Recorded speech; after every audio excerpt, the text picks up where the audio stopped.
Hey guys, TommyBryson here, and right off the bat, the first thing I want to do is just apologize because this video right here is going to be a pretty long one, intense, and also a little uncomfortable because the questions I'm going to ask you in this video, they're going to force you to look at your finances and say, yo, I'm either doing good or I'm completely just screwing things over, okay? I'm gonna force you to be really honest and to dive deep into your personal finances, and I'm not gonna ask you basic questions like, do you have a budget? How much do you spend on coffee? Like, that stuff is pretty cool, but I'm gonna ask you concrete questions about your personal finances that you're gonna have to answer and actually do in this video. So I recommend, as you watch this video, you pause on every one of these and you do them as you go. So don't just watch the whole video. No, pause the video and do as you go, no matter what. Unless you're like in a car, you don't want to pause and start, you're gonna die.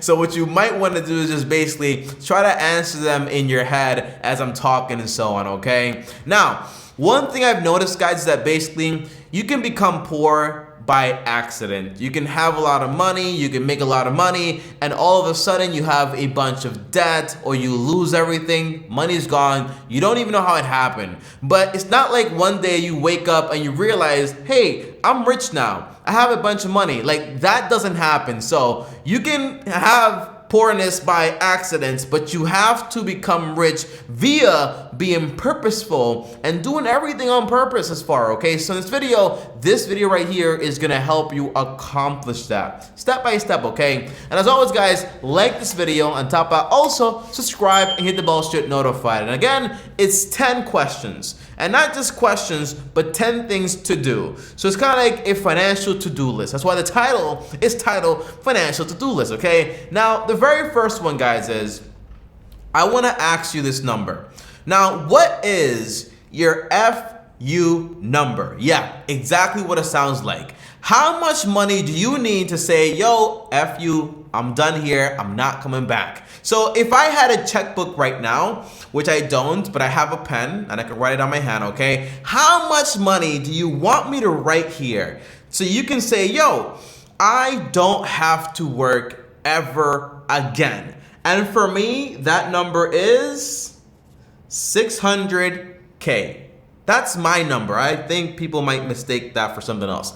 Here is my number right here, right? 600K is my number. So how much money do you actually need? Now, I always hear three answers. The first one is, well, Tommy, how about you write on there infinity, right? That's a dumb answer. Or $30 million, a crazy amount of money. And I ask why, and they can't really follow up. It's just to say, hey, I just want to have a lot of it. And I'm like, people win the lottery all the time and win a bunch of money, they lose it. So you got to be specific. And then the third answer I always hear is, Tommy, I don't know. I never really thought about it. And most people never think about it. So here's a quick way to figure out this number. I want you to add up all of your expenses and basically get the annual cost. So if you spend, for example, every single month, let's say, hey, when I retire, when I'm done with this whole game, to quit my job, to quit everything, I want to be able to make $3,000 a month in passive income. Or let's actually rank that up to $4,000 a month in passive income, right? Well, multiply that by 12. That means every single year, you want to have around $48,000 to say, hey, I'm done here. So what's the big figure? How much money will you need overall? The answer is just multiply that number by 25.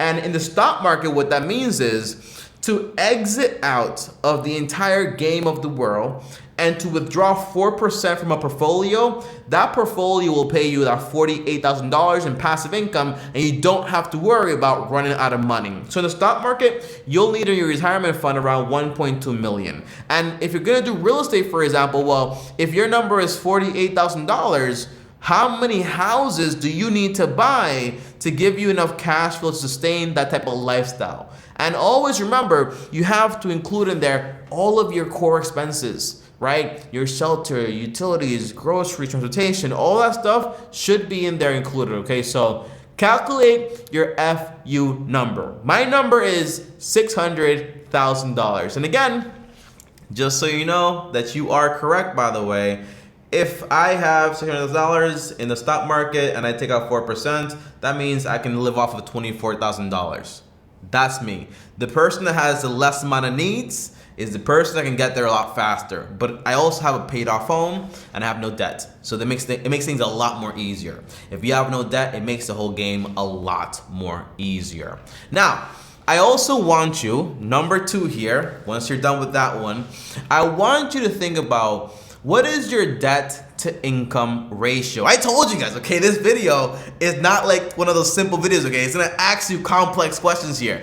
Now, why is debt to income ratio so important? Because when you walk into a bank, that's the number they're going to wanna know. They're gonna wanna know what percentage of your income is spent on debt. And now a good income to debt ratio, and by the way, you have 2 types. You have the front end kind and you have the back end kind. I'll tell you what they mean, don't worry, in a simple way. But for the front end, a good type is around, you don't want to have over 28%. And for the back end, you don't want to have more than 43%. Now, the front end debt to income ratio basically just means if you bought a home, all of the expenses of the home, how much would that be of your income? So that includes the mortgage, taxes, insurance, and also PMI potentially, and also even HOA fee. So everything included here, how much would that be as a percentage of your overall income? And again, front end, you don't want to have more than 28%.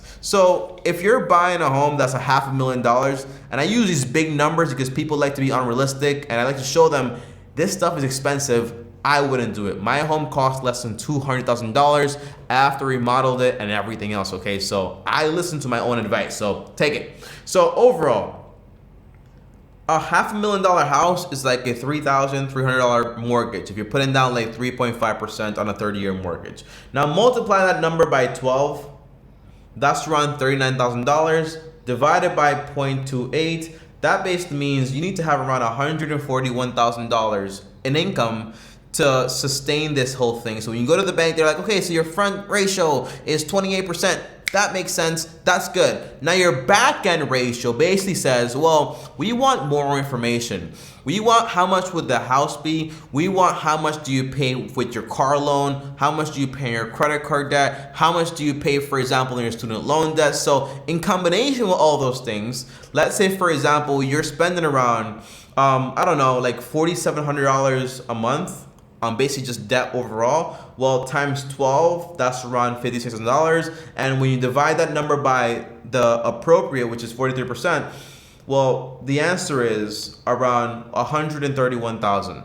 So this basically means in order to sustain a lifestyle of a lot of debt, to qualify for these things is gonna take a massive amount of money. So you're better off saying, hey, maybe I don't wanna have a $500,000 house. Maybe I'll be fine, for example, with one that costs $200,000 or $300,000. It makes things a lot easier, and the whole goal is to get out the game a lot faster. Okay, so that's the answer. So if you want to know exactly how to calculate your front end ratio and your back end ratio, the answer is just go on Google and type in debt to income ratio calculator and you'll get one. This number is important because when you walk into the bank, you want to have these numbers so you don't walk in looking stupid. Okay, that's the idea. Because even if you know the numbers, they're gonna calculate it, but at least you know your numbers. Okay. Now, the third question I want to ask you guys is this: what is your credit score?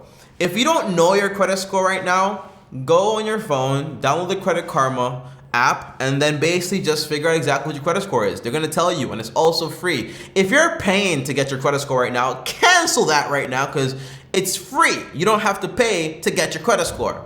So don't do that. But overall, if your credit score is less than 690, it's suspicious. If it's above 690, it's pretty good. Now, if it's below 629, then we got a problem here. And if you remove the 2, then we definitely have a problem. I'm so immature, okay? But overall, if it's below 629, the answer is we got a problem. It's not that good, it's not that great. And your credit score is obviously very important because when you walk into a bank and you're trying to buy a house, it's a lot easier to negotiate. Now, if you have a credit score that's above 800, that's cool, but it's not necessary. Anything above a 720, 730 isn't really necessary. It doesn't really make that much of a difference in a sense as far as rates. So anything above 700, that's what you want to shoot for. Now, here are the 2 most important things when it comes to your credit score. It's the amount of money you owe. So if you have $1,000 credit line and you're utilizing like let's say 30%, that's not good, 20%, that's not good. You want to keep it below 10%, and the overall goal is just pay it off every month, and then that way you also hit the other most important part, which is basically having a good payment history. So if you keep your utilization rate low, below 10%, and you're paying on time every month, you'll be fine. So my strategy is the one bill method, which I basically coined the term. And what that means is basically you grab 2 credit cards or 1 credit card or 3 credit cards, you put one bill on each of them, and you basically pay it off in full every month automatic. You cut the credit cards, forget about it, and automatically your credit score is going to increase. I guarantee it. I stand behind it. I guarantee it. That's how I maintain a 767 credit score without having to go crazy about, I need to buy this, I need to buy that, I need to pay this off. No, I just basically just have one bill on 2-3 credit cards, and I basically just pay it off in full automatically without thinking about it. For me, that's my internet bill, maybe for example my Apple Music bill, and that's basically it, and I don't have to worry about it. So that's a solution right there to a problem you might not even know you had. Now, 4, what is your net worth? I know for a fact everyone on this planet watching this video right now knows at least one celebrity's net worth. Elon Musk is worth like 140 billion. Warren Buffett is worth, how much are you worth? That's the question, okay? So what is your net worth? I always Google people's net worth, but what's your net worth, yo? So that basically means, very easy to calculate this is, add up all of your assets on one column and add up all your liabilities on another column, and then subtract your liabilities from your assets. So overall, for those people that basically, for example, let's say, hey, Tommy, you know the cool thing is, I have $10,000 in assets, and then when you look at it, between your student loans being $20,000, you having personal loan debt, credit card debt, and all this other stuff. And by the way, when I say assets, I don't mean add in your car when you know you only have like $10 in equity and then the other basically is a whole bunch of debt on it. No, put the debt of the car on the liability side and put the money you actually have in it on the asset side. That's the idea. Break it down. So overall, if you have $10,000 in assets and you basically minus $50,000 in liabilities, that shows you, hey, I have a negative $40,000 net worth. Now, if you just graduated college, if you just bought your home and you're paying it off, that's fine. You're gonna have some negative, but the answer is you gotta work towards having a positive net worth. The higher this number is, the cooler you look. That's the idea. I'm kidding, obviously, okay? But this number is super important because it tells you what's going on. So if your number is negative, that tells you something. If your number is positive, but barely, that tells you something. And if you are above average, that also tells you something. And my net worth is somewhere in the 400s to 500,000s. I haven't appraised this house just yet, so I can't really tell you the exact number. But once we're done remodeling it, we're gonna appraise it, and then I'm gonna tell you exactly what it is. But the good thing is that this house is mine, and it lowered my cost of living tremendously, and that's the most important thing. Now, number 5, budget on the big 4. Now, I told you I wasn't gonna ask you about budgets, but this is very important. How much money do you spend on the big 4 items? And that's basically shelter. You shouldn't be spending more than 33% of your monthly income on shelter. I know people with this crazy, nice looking apartments that they bought sometime or they rent sometimes. And the idea is it looks amazing and it's like such a high percentage of their monthly income that it doesn't give them room to do anything else. So don't be stupid and don't do that. It's like, it's okay to buy something or rent something below your standards while you're basically able to have your situation meet your standards, okay? I did that for a long time. I lived in a closet with my mom for like a long time. Like in my mom's house, not with my mom in the closet. That sounds weird, okay? But yeah, it was like a very small space, and that's why I used to do the videos, by the way. So just a fun fact, just so you know. Now, second big thing here is obviously, right? You also have, for example, utilities, When it comes to utilities, that's internet, light, and also water. How much do you spend on those things? Those are basically the core things. And then you have groceries, no more than $200 to $250 per person, adjust for inflation depending on when you're watching this video. And then lastly is transportation. How much do you spend on there? If you have a paid off car, it's just basically, cars are really inexpensive when you think about it, okay? Because it's just gas and maintenance. And if you have some money set aside for the maintenance, you'll be just fine. But if your budget looks like, hey, I spend half my income on my shelter costs, I spend a bunch of money on utilities because I basically just think everything is a utility, and I spend $400 on food, and I spend $1,000 on my car, then this is how you can see that things get kind of ridiculous, and you can't really build up your net worth, and the money you need to sustain yourself, as far as your FU money, is going to be a lot more. So the idea is, the lower these numbers are, the better off you're gonna be. But make sure you're comfortable, because you don't wanna be living in a box, because that's not fun. Now, what is your investing strategy? That's number 6 here. Your investment strategy. Do you have a romantic idea of investing? And a lot of people do, okay? People don't have an investment strategy whatsoever. You ask someone, are you an investor? Yeah. What's your strategy? I don't have one. Because what they do is basically I wanna put money here, and my hope is that all of a sudden, I'm gonna find the next Apple or the next Tesla or the next Berkshire Hathaway, and I'm gonna become a millionaire in less than a year. That's not a strategy, that's just you just hoping, okay? So what's your legit concrete strategy? If you ask me, Tommy, what's your strategy? I invest basically in the overall market via 5 index funds or 5 ETFs. I put the same amount of money in my investments every month, 10-20% to basically dollar cost average. I keep the same balance, and this way over time, if I allow compound interest to do its job, everything is going to be fine. Now if you want to copy my investment strategy, I have videos on it, so look up Invest in TommyBryson, or click the link down below to M1 Finance. When you click that link, it takes you to my portfolio, and you can copy it over into your Roth IRA or in your retirement account if they allow you to do that over at your job, okay? But that's the idea. Having a real legitimate strategy. Although the strategy just makes me like 10-12% a year, that's a lot better than saying some years I make money, most years I don't make any money at all. Okay, I'm always losing. I don't know what's gonna happen. That's not a strategy. That's just you hoping that things turn out okay. So have a legit strategy. Number 7, this is just some advice, okay? Learn to automate your bills. It's what's worked the best for me. So if every time you got paid, you didn't know how much you were gonna get paid, that wouldn't be cool, right? So most people know exactly how much money they're gonna get paid, and you know exactly what your bills are because you already calculated all those things while you're making this video, right? Or you're watching this video. So just, if you know your bills, automate them. If you are scared to automate your bills because you don't know if you're gonna have any money left over, you got a problem. So the idea is, cancel out the things you obviously don't need and automate the rest. This way you don't have any late payments, missed payments, and the things you don't need, you cut it off. I just canceled Skype like the other day. Like I was paying like $13 a month to call people, and I'm like, I got T-Mobile, like why am I paying for this? You know what I mean? So I canceled Skype because sometimes you have subscriptions to your phone and you literally forget about them. I saved $14. You should try it, okay? Now, number 8, guys, okay? How much money do you need to invest to get to your investment goals? So remember that FU number that I gave you?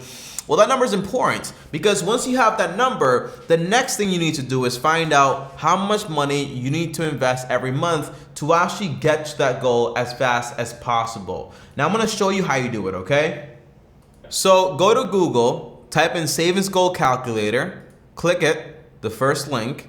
It takes you to this government website. And if your number is like mine, $600,000, you type it in here. My savings goal is $600,000. My initial investment is gonna be $1. Don't put in 0 because it doesn't work that way, okay? And if my goal is, my deadline is 20 years, for example, and I'm gonna make 12% for my strategy, the answer is I need to invest $693 to actually get to my goal as fast as possible in 20 years. However though, okay, if I say, well, that's too much money, let's do 25 years so that I can't afford $700 a month, well, in reality, now it's $374. Tommy, but you just added 5 years to 20 years, and like it went below half? The answer is yeah, because that's the cool thing about compound interest, okay? So that's the amazing thing here. So just add another 5 years and boom, now you need to invest a lot less. But my advice would be $500 a month for investing, or again, just 10 to 20%. Pick a number and stick to it. You're gonna do amazing stuff, okay? But again, guys, okay, this is why I say people are unrealistic. If you put in here, well, I wanna get to $30 million and I wanna do it in 10 years because I wanna be crazy rich real quick, you need to invest somewhere around $142,000 a month. Like, how are you gonna do that? You know what I mean? So again, be realistic. This way you get to your goal, and if along the way you make a crazy amount of money, then great. But the thing is, you don't want to make your goals too unrealistic because you won't be motivated to actually get them. That's the idea, if that makes sense, okay? Now, number 9, guys. Here's another tip when it comes to organizing your budget for spending and so on. I created this when I was like in college, around 18 to 19. I really can't remember anymore, but I was super broke, I'll tell you that. And it's basically a little spending envelope system that I do, but I do it with my bank, which is SoFi Money.